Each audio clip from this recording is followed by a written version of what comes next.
भारत पाकिस्तान सीमा पर अभी हालात सामान्य है। बीती रात से एक सीमा पर कोई गोलीबारी नहीं हुई। यही सवाल है कि सीज फायर के ऐलान के 3 घंटे बाद गोलीबारी होती है, ड्रोन देखे जाते हैं और उसके बाद फिर गोलीबारी बंद हो जाती है। अभी फिलहाल गोलीबारी नहीं हुई है। एलओसी और इंटरनेशनल बॉर्डर पर हालात सामान्य हैं, लेकिन मैं बार बार सवाल पूछ रहा हूं सर कि सवाल यही है कि हम कितना और कब तक भरोसा कर सकते हैं, क्योंकि ये पहली बार नहीं है। पाकिस्तान बार बार वो कहते हैं ना कि हम लोग के यहाँ कि साहब आप पूंछ कितनी भी सीधी कर दे टेढ़ी रहेगी। अब हमें भरोसे की बातों पर बात करने की जरूरत नहीं है। हमें वो मिला है जिसकी हमने कल्पना नहीं की थी और हम उसके ऊपर बहुत काम कर रहे थे।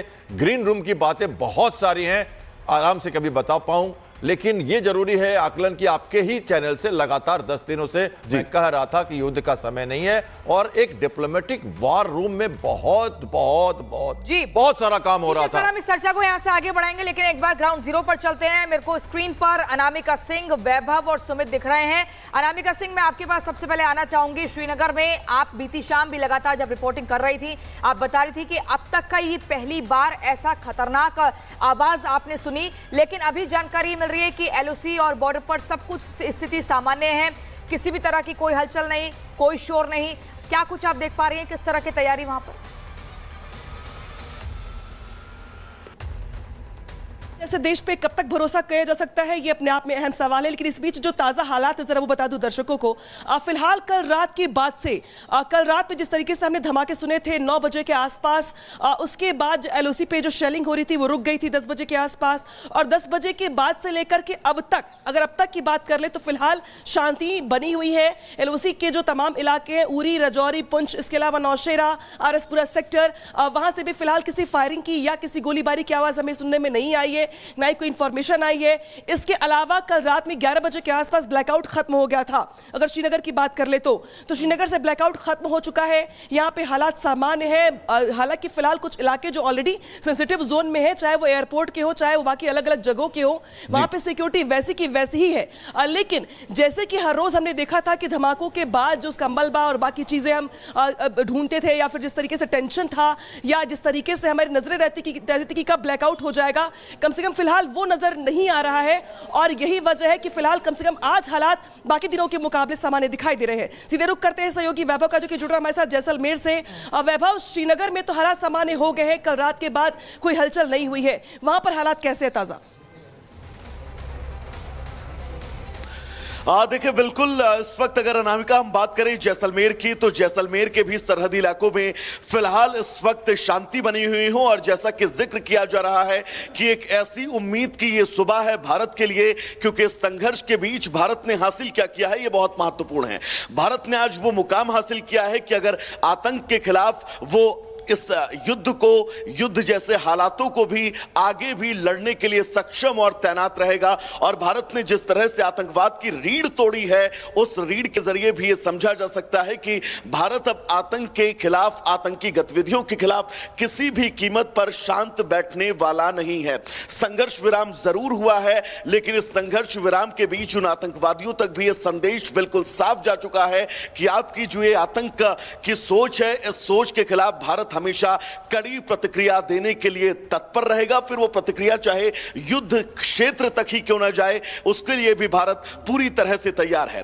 जैसलमेर के अंदर रात में ब्लैकआउट जो है वो पूरी तरह से था, क्योंकि संघर्ष विराम के बाद भी कुछ स्थितियां जो है वो अनियंत्रित हुई थी। लेकिन इन सब के बाद फिलहाल अभी जैसलमेर में शांति है, शहर में सामान्य चहल पहल है, बाजार भी कल की अपेक्षा आज शांति है, शहर में चहल पहल दिख रही है, सामान्य हालात बने हुए हैं। आपके पास वापस लौटेंगे, मैं सुमित आपके पास आऊंगी, लेकिन उससे पहले एक बड़ी खबर बता दूं।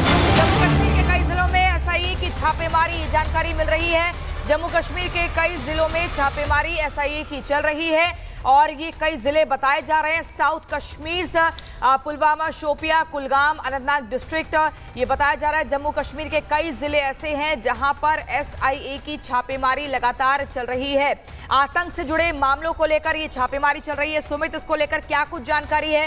कई जगह कई जिले बताए जा रहे हैं, आतंकियों के मददगारों के खिलाफ ये छापेमारी। देखिए, जो एसआईए की टीम है वो अलग अलग जगहों पर छापेमारी कर रही है और रात आपने देखा कि जिस तरीके की कुछ इन्फिल्ट्रेशन करने की कोशिश की गई और उस पर बड़ी कार्रवाई जो है वो भारतीय जो है वो सेना की तरफ से भी की गई है। लेकिन इसके बीच में एक बड़े इनपुट जो सिक्योरिटी एजेंसीज के पास थे वो ये कि आतंकियों की तरफ से घुसपैठ करने की कोशिश की गई है और कुछ अलग अलग जगहों पर हालात को बिगाड़ने की कोशिश की गई है और इसीलिए किसी भी तरीके की आतंकवादी घटना को क्या अंजाम देने की कोई कोशिश है, क्या किस तरीके की साजिश चल रही है, इसे लेकर एसआईए जो है वो पूरी तरीके से एक्टिव है। रॉ और आईबी भी इस पर नजर जो है वो लगातार बनाए हुए हैं, जिसे लेकर इस वक्त जांच जो है वो चल रही है। बड़ी बात यह है बिल्कुल आतंकियों के मददगारों के खिलाफ लगातार एक्शन जारी है और अब उन मददगारों को ढूंढा जा रहा है, छापेमारी की जा रही है। इस वक्त एक बड़ी खबर, घाटी में आतंकियों के मददगारों के खिलाफ छापेमारी है। खुफिया इनपुट के आधार पर छापेमारी जारी है। केस दर्ज होने के बाद ओजीडब्ल्यू ओवरग्राउंड वर्कर के खिलाफ अभियान तेज किया गया। यह अभियान लगातार पहलगाम अटैक के बाद ही तेज किया गया था। सैकड़ों की संख्या में ऐसे ओवरग्राउंड वर्कर्स थे जिन्हें हिरासत में भी लिया गया, पूछताछ भी की जा रही है और ये बहुत खतरनाक लोग हैं। यही वो स्लीपर सेल हैं, यही वो ओवरग्राउंड वर्कर्स हैं जो आतंकियों को पनाह देते हैं, आतंकियों को इनपुट्स देते हैं कि कहां पर सेफ जगह है, आप पनाह ले सकते हैं और हमले के लिए पूरी प्लानिंग या रूट या फिर भौगोलिक परिस्थिति के बारे में, उस जगह के बारे में पूरी जानकारी मुहैया कराते हैं। और यही वजह है कि यहां इन्हें खत्म करना, इन्हें ढूंढना, इन्हें पकड़ना बहुत जरूरी है अगर आगे हम किसी भी तरह के अटैक को रोकना चाहते हैं। इसी बीच एक और बड़ी खबर मैं दर्शकों को बता दूं, लखनऊ में ब्रह्मोस मिसाइल की फैसिलिटी का उद्घाटन किया गया है। लखनऊ में ब्रह्मोस प्रोडक्शन यूनिट का उद्घाटन किया गया है। कुछ देर बाद रक्षा मंत्री राजनाथ सिंह यूनिट का शुभारंभ भी करेंगे, तो ये बड़ी खबर मिल रही है। कुछ देर बाद रक्षा मंत्री राजनाथ सिंह यूनिट का शुभारंभ करेंगे। लखनऊ में ब्रह्मोस मिसाइल की फैसिलिटी का यहाँ पर उद्घाटन प्रोडक्शन यूनिट का किया गया है। तो हमारे साथ स्टूडियो में group captain UK Devnath sir भी हैं, इसके अलावा कैप्टन इंद्रजीत सिंह सर भी हैं। लेकिन group captain UK Devnath sir, मैं आपसे समझना चाहूंगी ब्रह्मोस मिसाइल के बारे में, जिसके बारे में हम जानकारी दे रहे हैं कि इस यूनिट का प्रोडक्शन यूनिट का शुभारंभ भी किया जाएगा। लेकिन सर, इसकी खासियत अगर हम बताएं, हम दुश्मनों को बताएं कि क्या कुछ भारत की ताकत है। देखिए, ब्रह्मोस मिसाइल जो है हमने रूस की मदद से बनाया है। एक तरफ नाम है ब्रह्मपुत्रा और उधर रूस में है मस्को नदी। तो ब्रह्मोस मिसाइल हमने तीन वर्जन में बना लिए हैं। एक तो है जो कि ज़मीन से ज़मीन पर फायर कर सकता है और एक वर्जन बनाया है जो कि हमारे शिप से ज़मीन पर फायर कर सकता है या शिप से शिप पर फायर कर सकता है। और अभी हमने हवा से ज़मीन पर जो फायर कर सकता है ब्रह्मोस मिसाइल, उसको भी बना लिया है। इसके 3 तरह के रेंज होंगे किस वर्जन का इस्तेमाल करने पर। एक ब्रह्मोस मिसाइल है जिसकी रेंज है 300 किलोमीटर और हमने ब्रह्मोस मिसाइल जिसकी रेंज 450 किलोमीटर है उसका भी सक्सेसफुल ट्रायल कर लिया है।